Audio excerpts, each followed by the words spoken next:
Our next guest is researcher and PhD student employed by the Stockholm School of Economics, Fanny Almersson. The Stockholm School of Economics is the leading business school in the Nordic and Baltic countries. Combining her love for research, business, sports, and equality, Fanny has been working on understanding the inner workings of one of the most successful women's clubs in the Nordics. Fanny, thank you so much for coming onto the podcast and welcome. Thank you very much for having me. I'm so much looking forward to it. I'm looking forward to this as well. And before we begin, we like to start off our sessions with an icebreaker. Are you ready for that? Go ahead. What's your favorite quote, expression, or motto, and why is it your favorite? It's a difficult question. I think I have many, but I think one quote that I really like is from Emma Watson's speech in the UN, and I think it also relates a lot to why I'm here today and what I'm doing in my research. So I think she said something around the lines of men. I would like to take this opportunity to extend your formal invitation. Gender equality is your issue too. And I think it captures how we all benefit from a more inclusive society. Also, the ones that might seem more privileged from the start, and it highlights how we need to work together in order to achieve that. And I really like that about that quote. Yeah, and it also shows that it's not a man versus women issue, but it's an everyone issue. Exactly. That's wonderful. Thank you so much for sharing. What was the inspiration behind pursuing a PhD in sports and particularly in the women's sports business? I mean, I played football myself when I was younger, and in many ways, I think that has also formed who I am today. So I learned a lot through football. I learned teamwork. I got a lot of friendships. I learned how to work hard to achieve things. It gave me an amazing relation to my dad, who was my coach until I was about 14 years old. Um, so it taught me a lot, and I think like my main inspiration is that I want to make sure that more girls could have that in the future. So when I was 19, I started studying at the Stockholm School of Economics. And that's when I first, so I didn't play football serious any longer, just a bit for fun on the side. And that's when I first got in contact with the Center for Sports and Business here at school. It was founded around the same time as I started, so around 2015-16.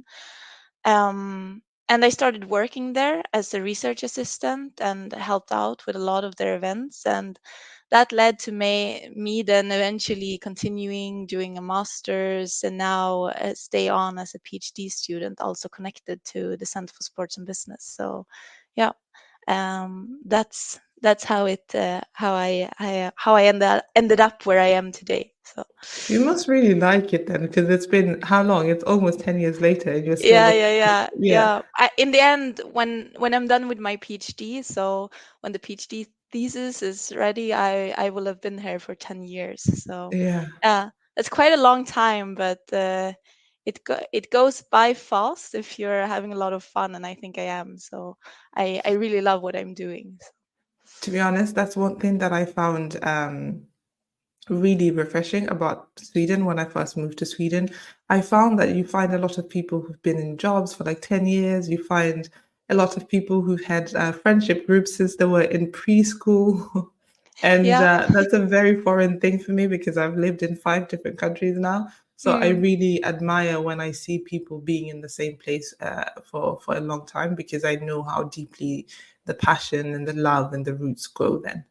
Yeah, I think if you find your passion and you know what you want to do, I don't see why you would need to go somewhere else.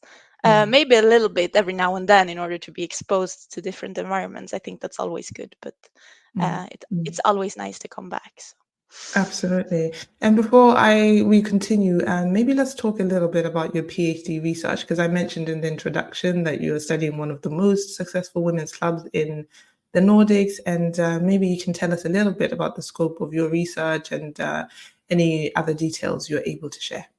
Yeah, so my PhD is a case study. So that means that I will work on the same project throughout my entire PhD period of 5 years.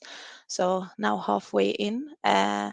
And during my first 2.5 years, I've been collecting a lot of data, and I've been interested in women's football. So that's been the interest of mine. And when I started my PhD, uh, there was one very successful club in women's football in Sweden. They broke the Swedish audience record, and when they did that, that's when I realized that this is the club I want to study, because I want to understand how the Swedish football go from in the old days being a very masculine thing. It's been difficult for women to succeed in football. It hasn't been seen as professional, and being a football player on the women's side has not been considered as a job, as your main job. So a lot of the players have previously had other jobs on the side.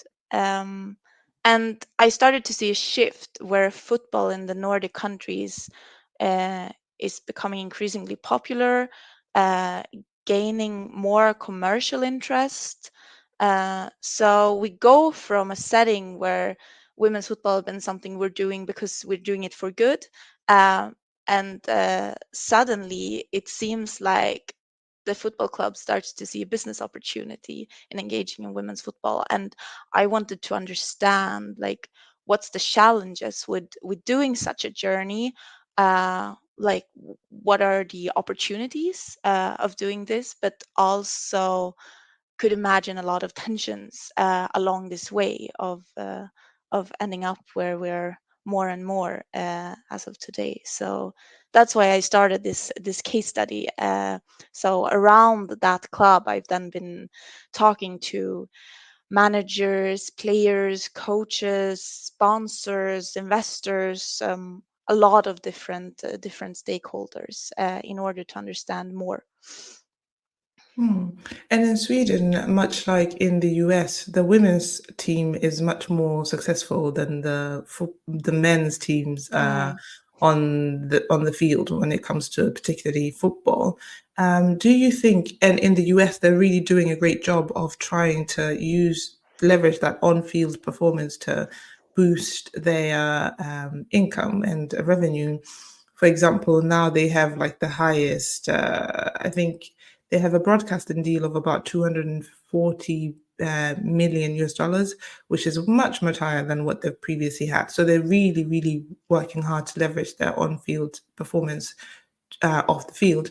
Do you think Sweden, what kind of job is Sweden doing? Are Sweden doing as good of a job to really leverage that performance that women have to boost the development of the sport? It's a difficult question because I think historically Sweden has been very, very good when it comes to women's football. So very high up in all the rankings. When it comes to men's football, we're not performing as well internationally. So I think right now Sweden is in a very critical situation of where they need to rethink a lot of things in order to keep their attractive international position. So we've seen just the latest years how in Sweden we're starting to sell players also internationally to bigger leagues such as Premier League, for example. So some of the Swedish players have gone to some of the very successful Premier League teams. So I think we're in a critical position where we really need to do our best in order to try to keep that and not fall behind and become more and more like men's football in Sweden, where maybe we're selling players to another club like Portugal, Belgium, Denmark before they are taking the next step to go to the really big ones. But it's Mm. also difficult because some of these bigger clubs on the men's side, they have so much more resources than the Mm. Swedish clubs do. So, I mean, in my case, I'm also studying a double club. So a club having both men's and women's football. And I think that is also what we're seeing happening in England, for example, where it's the men's clubs going in and taking over women's football. So I think it will more and more start to look like on the men's side. So for Sweden, I think it's just important to be quick and make sure you're following the international progress. But because I think internationally, a lot is happening right now, so it goes very, very fast. And with the Swedish club having less resources from the men's side, I think we need to leverage the position we have today in order to keep our position in the value chain. So I think that will be very important for the Swedish clubs going forward, and it will especially be a challenge for the women's only clubs that maybe need to focus more on girls' academies, how to develop players in order to be able to keep up when these big giants come in with more resources.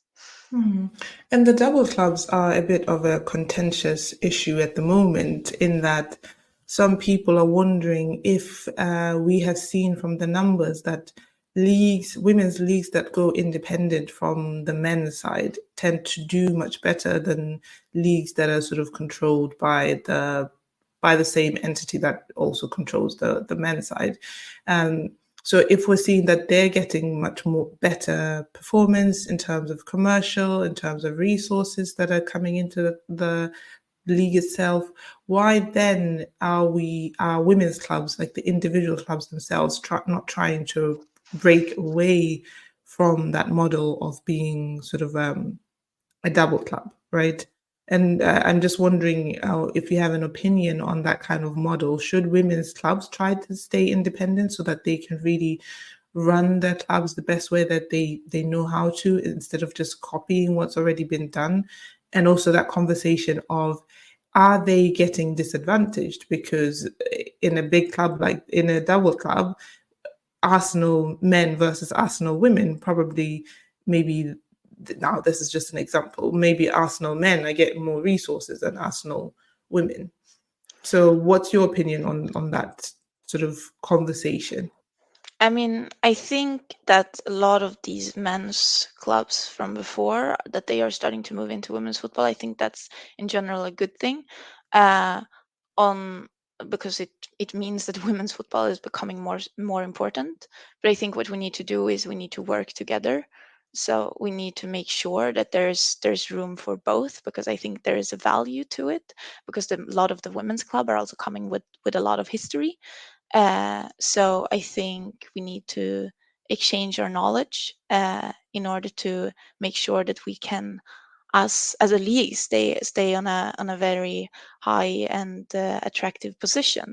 But I think what's also interesting in Sweden is, like you talked a bit about the league position. So the in Sweden, we've had a men's league organization and a women's league organization. But what also becomes interesting there is the question of, should there be separate league organizations, or should they go together?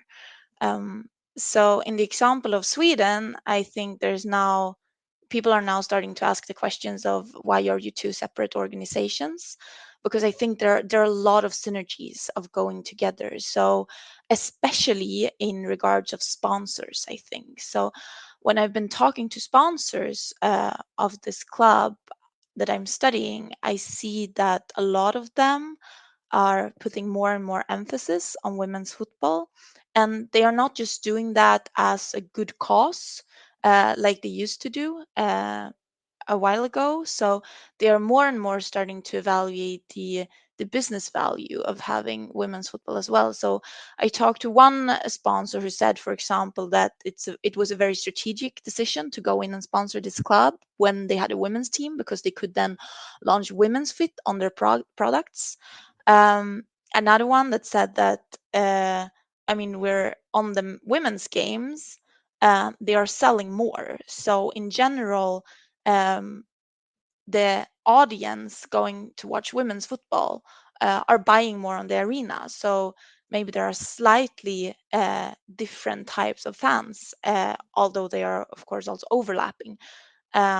So that is something that is making it very attractive to go together, both as a club and as a league organization in terms of the sponsor revenues. But it also puts the clubs and then potentially the league organization in a very tricky situation if they would also do the same, because it means that we also need to decide on a club level, do we want to measure profitability of men's and women's football individually? Uh, and the club I'm studying, they've decided to do that because they want to evaluate whether it's profitable or not, since it's becoming more and more of a business case. Um, and there, the question is, how do we allocate our resources if we do that? So ticket sales, quite easy to allocate. We know how many are going to each of the games. We can easily see that. Um, Same things with player transfers. We know whether we sold a women's player or a men's player, but then the question becomes, okay, but commercial revenues then? How would we allocate that? Uh, some say, what happens when we're um, when when we're getting a new sponsor, are they coming in to sponsor women's football or men's football? Some of them say both. But then the question is, okay, what happens if we would not have women's football? Probably we would lose a lot of sponsors. But what happens if we would not have men's football? We would also probably lose a lot of sponsors. So it's a combination of both that makes them go in to sponsor the club. And it's very difficult then for the club themselves to put an allocation key on how much should be allocated to each of the two teams. So they try, in the club I'm studying, they try to do these calculations to actually calculate, is women's football profitable? And one the sales manager in this club, he actually did a calculation, but then he presented a calculation, and some other people in the club says that, oh, but I don't agree with the assumptions you've made around this calculation. So is it really this calculation, or is it another calculation?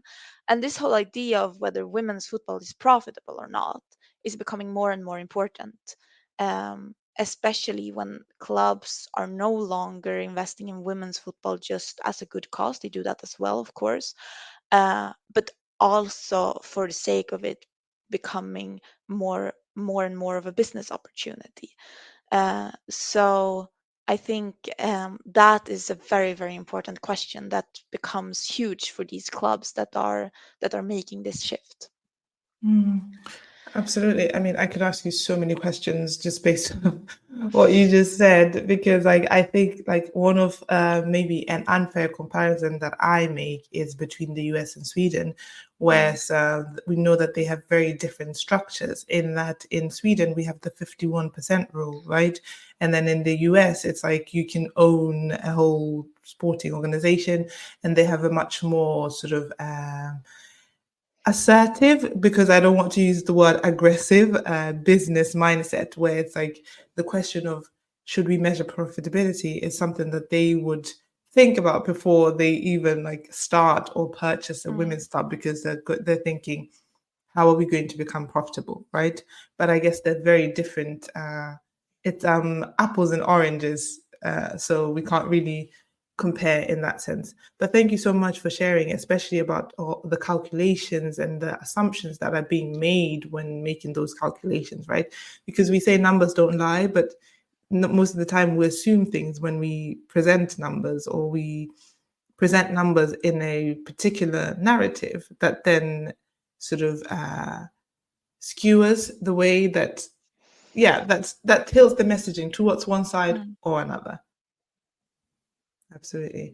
So we live in a time where information is abundant online about anything, and sometimes the reality can be quite different from what one reads, and just like I did, sometimes the comparisons that we make are not quite correct. Has anything surprised you regarding expectations versus reality, or were the challenges and opportunities that you started to identify throughout your research exactly what you were expecting? I think if I just may start by addressing how you talk about the difference between the US and Sweden, I think that's super important. And thank you for bringing that up, because I think we also need to look at where we are and what's the environment we're in. So the setting and the context of where we're operating is very, very important. So I think Swedish football is very different from US football, which is also then different from Asian football, for example. So I think in Sweden we have this whole, like, the community, the 51% rule, members owning the club, a lot of like the fan culture is very, very big in Sweden. So I think those things will also be important in making these decisions. So a lot of the decisions we will need to take is also actually based on the identity of the club and the league and the country we're in. So thank you for bringing that up. But in regards to if anything has surprised me, I think what has surprised me in relation to that is that we have this very, very strong fan culture in Sweden, and the fans of the club that I'm studying, they are also becoming very, very engaged in women's football. So you can see how they are also a big part of the success of the women's football club. But I think what is interesting here is that I thought that it was more organically developed, and I didn't so much think about how much work the club is actually doing internally in order to foster that inclusive environment of fans for both the women's and the men's team, and how they try to support this through. So they have an idea where they say that we want to become one football club. So that's their whole what the project is called, in order to integrate men's and women's football. And we often read about this external fan engagement, especially for this club, getting people to the stadiums. But I think what the club has done is also, for example, such an easy thing as they've decided to report equally much uh, on men's and women's football when it comes to, for example, social media. So they say, okay, we're gonna do 50-50 on social media when we talk about men's and women's football. And following this club, you can see how in the beginning there was some tensions, and there were some fans saying, oh, why are you reporting so much on women's football? I was a supporter of the men's team from the start. But also, since this club is very successful in women's football now, how this mindset is also starting to change just by them being very persistent with their idea of that we're one club, we're men's football club and a women's football club. So now you can see a shift in how the fans are also talking about the women's team, where they are even making jokes in the comment field about when the men's team is losing. They say, "Oh, shouldn't we let the women's players play instead, and maybe we will win the match? Or should we have the women's coach coaching the men's team instead, maybe?" So I can really see a shift in fan engagement, but a lot of that's also driven by the very hard work that the club is trying to do in order to integrate the two teams.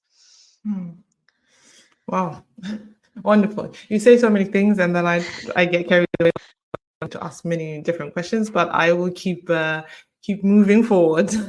Yeah, And yeah. in your research, you interview many different stakeholders in the sports business ecosystem, including the managers, players, and sponsors.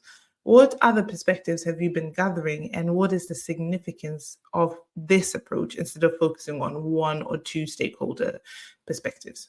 Mm.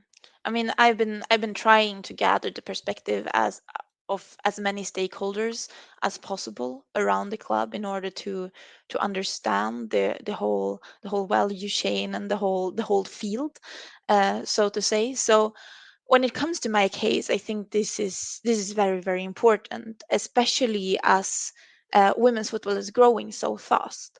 So there will be a lot of actors involved, and they will have different opinions because they have different goals and they have different aims. So I think it becomes very, very important to find a compromise and to see when are these opinion clashing, and when are they becoming more and more similar, and how can we do in order to foster some sort of agreement where we have a common goal and a common agenda. So I think therefore I really like to have a perspective where I look at all these different stakeholders and when they are making trade-offs, because it's not so straightforward, even though they have the same goal. I mean, all of them wants to engage more with women's football, or at least most of them, and there's not so much a question of uh, what do we want to do, but it becomes a question of how do we get there. So I think it adds a perspective that I really like. So one thing that this club has done in order to try to unite all these different stakeholders is that they've said, okay, it's very hard, this question of resource allocation, for example, is the women's team profitable or not? Is that what we should focus on, or should we say we want to be top three when it comes to men's football and when it comes to women's football? And when they are doing that, they can more and more start to unite around a common goal and a common agenda. But then, of course, still you would have questions then around, okay, but what does it take to be top three? How many resources do we need? How large does the player budget needs to be in order to achieve that? So I think it becomes very, very important. Mm. And as a researcher, it's your job to try to remain as unbiased as possible. But have there been any biases or opinions that you've held quite strongly that you've had to really lay aside in order to really research this in a non-biased way? I mean, I had my experience from being a player going into this case. So when it comes to interviewing the players of the women's team, I could recognize a lot of the things that they said. So, for example, they talk a lot about how they are so very thankful for just getting some attention, getting some resources, people wanting to work with them. So I could recognize a lot of that. So it becomes important to also then be able to take a step back. But usually I think about the bias as some of my strength. So when I go in to interview the women's players, I could relate with them. I know what the questions to ask also, and that goes to managers and sponsors as well, because I really know the context of what Swedish football on the women's side looks like. So I try to see it as a strength of me in order to be able to ask the right questions and put the right focus. But then I also have a supervisory committee. So I have my main supervisor, Martin Carlson Wall, and two additional committee members. Um, and I think they are getting a very important role when it comes to this question, because they can sort of bring me out of my own little world of how I understand women's football and what my assumptions are going into the context, and they can really question me on the things that I find and that I think is interesting. Like, is this interesting because you're interested in women's football, or is this actually interesting from a research perspective? Is this becoming important for the Mm. entire industry? So I think that's been very, very important for me to have this group of people that are trying to support me, but also trying to bring me a bit further away from the field. So yeah. Mm. Mm. Um, and maybe to try to, as we bring this conversation to an end, to give some practical tips to other women's clubs that are trying to also break attendance records, also improve their commercial success, and leverage the success that they have on the field, off the field. What kind of advice would you give them when it comes to really improving in these areas? I think it's in general it's very hard to give advice. It's hard to tell them what to do, but I can definitely bring up some of the tensions and challenges I think they will meet, and that they need to think about when they want to go from being a men's club and improve women's football and so on. So especially in relation to the double clubs that I am studying, I think the first thing for them would be this question of resource allocation. So should we try to measure the performance individually for men's and women's football? For what purpose are we doing that? Uh, if we're doing that, how are we then going to allocate our commercial revenues, and same with overhead costs? I think that's very, very important to think of. How big should the player budget be? I mean, you have you might decide on a common goal, but what does it take to get there? So, and also in relation to other women's clubs, what's their player budget? Can we compare? Where do we want to be on the scale? Um, I think another interesting thing that we didn't talk too much about now is also how do we commercialize our players? Do we do it do they do it individually, or do we do it more as a club? So one thing I've also seen is this tension between the sponsors of the club and their commercial partners versus the commercial partners and sponsors of the entire team. So one example I had was I interviewed one player telling me that she was sponsored by a drink company, and then the club goes in and sign a new contract for the entire club with a drink sponsor, which means that she can no longer have this contract individually, and that is also quite a big hit on salaries on the women's side when they are getting uh, some of their money from individual partnerships that they also might have through their agents.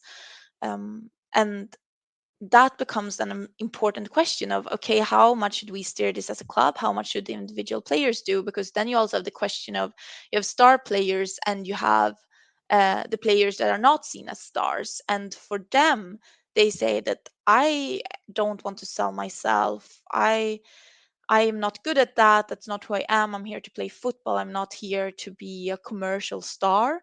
So they rather want to be commercialized by the club. So that also becomes a very important tension that these clubs need to look at and think about. They also need to look at what's the economic value of a supporter. I think that is becoming increasingly important. How much do the audience going to men's versus women's football actually pay when they're at the arena? Because there we can see an increase in on the women's side.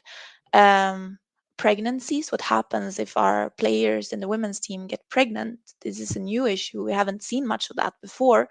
Uh, how should we budget for it? Should we replace the players? Should we not? There are some guidance from league organization when it comes to this, but it's still rather new, especially for players deciding that they're gonna come back to football afterwards. How do we support them?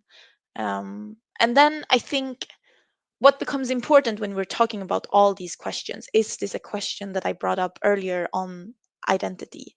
So who are we as a club?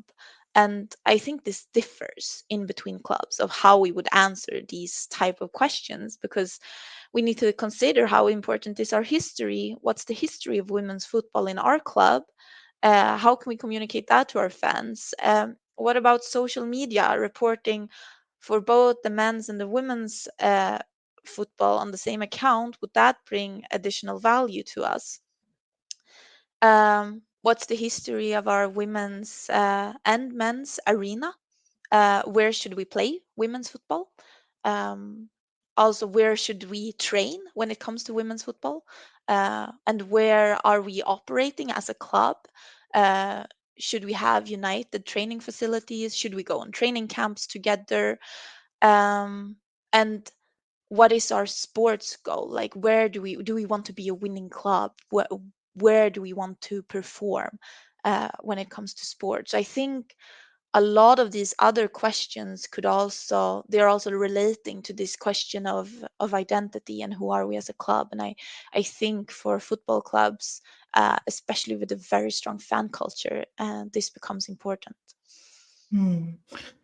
Wow, you're so eloquent. I could listen to you all day. But Fanny, we need to close this now. First comes this research, and then what comes next? I mean, I haven't read the research and you're not done with it yet, but from what you're saying, it's quite fascinating and interesting. And you're uncovering so many question starters. Like, I'm sure that if you had all the answers, you'd give them all to us. But the stuff that you're saying makes us question things, and hopefully the people that will read them in the end, they will get a chance to reflect and be a bit more intentional. So, what are you hoping to do after this research?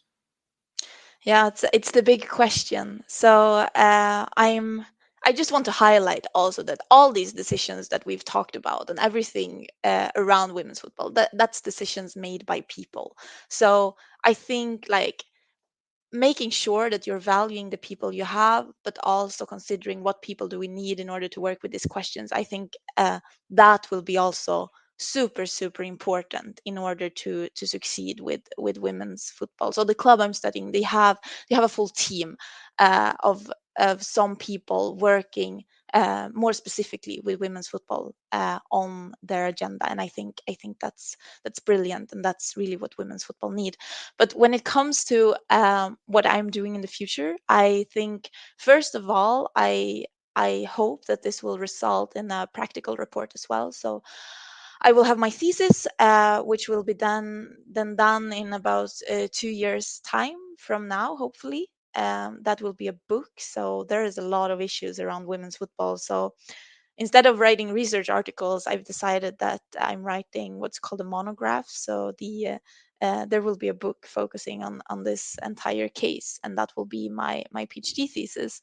But also to release a practical report quite soon, because I'm starting to get ready with my field work, and now I'm digging deeper into the research side of things in terms of literature and previous studies and so on. So I hope to provide a practical report quite soon, where clubs can learn and hopefully take some inspiration in order to understand how they would handle and increase the value of women's football also for them. So I think the common goal is just to make sure that we can increase put women's football on the agenda. And I hope that this report will help more clubs to do that, and hopefully also some league organizations, because I think a lot of these things transfer on a league level. But apart from that, I hope that in the future I will also do more similar research projects, where I learn more about other things relevant in the sports industry. So that's what comes next. So my thesis, a practical report, and then after that, new interesting research areas, hopefully also within the field of sports, but maybe focusing on other issues such as, I don't know, I think parasport has been very interesting in terms of diversity and inclusion. I also transgender we haven't talked about, but I think that's also something that will be interesting for the sports industry. So yeah, I hope for also some future projects in the sports study. Wow. Wow. I wrote a chapter on women's sports in a book that we published last year for the company, Data Talks. I'll be sure to, you're in Stockholm, I can bring you a copy. We're here for you if you need Thank you very much. anything. I would love a copy. That would be Yes, yeah. absolutely, absolutely. And Fanny, where can people reach out to you if they, like me, enjoyed listening to you and listening to your insights? Where can they connect with you? I would say the best place to connect with me is probably LinkedIn. I would try to post as much as possible also when we're releasing reports and studies in relation to this women's football project.